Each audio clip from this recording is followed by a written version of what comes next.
Salam alaikum. Le cours d'aujourd'hui est consacré aux oscillations. Donc, c'est le cours numéro 1. Tout d'abord, on va définir c'est quoi un mouvement oscillatoire. Un mouvement oscillatoire est un mouvement d'aller et de retour autour des mêmes points. Si on prend par exemple le cas d'un ressort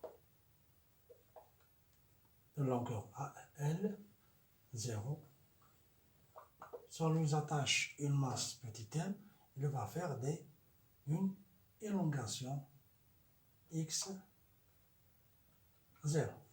Si on fait tirer de la position d'équilibre la masse avec une distance a, c'est-à-dire que jusqu'à là, ici, on la lâche, elle va faire des allers-retours autour de la position d'équilibre.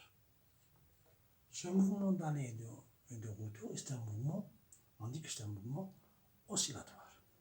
En notre cas, c'est un disque attaché à un fil. Si on fait tourner ce disque d'un angle θ et on lâche, il va faire des allers et des retours. Ça, c'est un mouvement encore oscillatoire.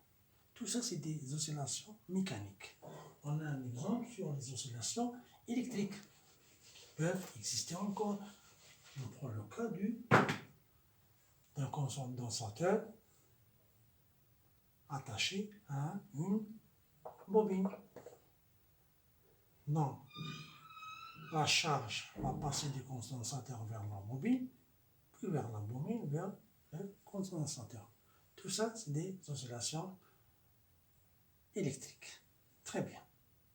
Maintenant, combien d'oscillations, ou bien combien il y a des types d'oscillations? Il existe 4 types d'oscillations.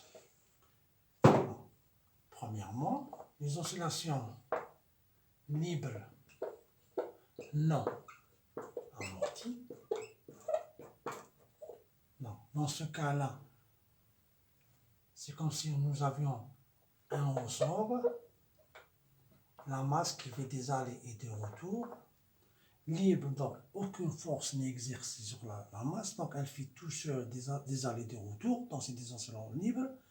Non amorties, c'est-à-dire que ces oscillations ne sont pas freinées, c'est-à-dire qu'elles ne vont pas s'arrêter. Donc, ils vont continuer à faire des allers, la masse continue à faire des allers et des retours, des oscillations indéfiniment. Ça, c'est le premier cas. On a comme deuxième cas les oscillations libres, mais dans ce cas-là, ils sont amortis. Deuxième cas, ils sont amortis. C'est-à-dire que si on a par exemple, si on prend par exemple le même exemple, cette masse-là, on peut lui attacher un amortisseur.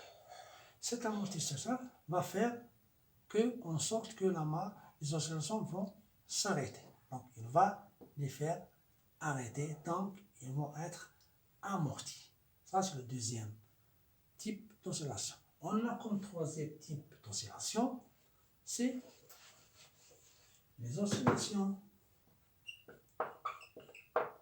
forcées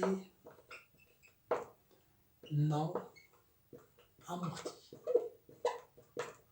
Dans ce cas-là, comme c'est forcé, les oscillations sont causées par une force extérieure. Si jamais cette force extérieure n'existe pas, on ne pourra jamais avoir des oscillations. On peut prendre comme exemple le même exemple, c'est-à-dire considérer une masse en équilibre, on exerce une force F qui va créer ces oscillations.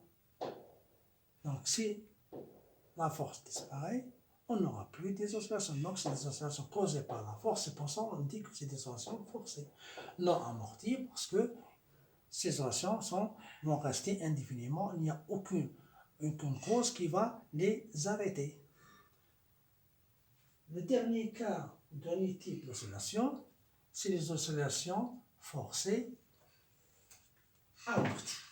Forcées amorties, c'est toujours on a une force qui fait crée des oscillations, mais elle est freinée, comme par exemple si on met un amortisseur. Donc, qu'est-ce qu'il va y avoir? Malgré la résistance de la force, ces oscillations vont s'arrêter à mesure avec le temps. Donc, aujourd'hui, on a défini les oscillations dans ce cours. Dans le prochain cours, on va commencer le premier cas des oscillations, c'est les oscillations libres non amorties. Donc, je rappelle qu'il y a des oscillations à 1 degré de liberté et à plusieurs degrés de liberté.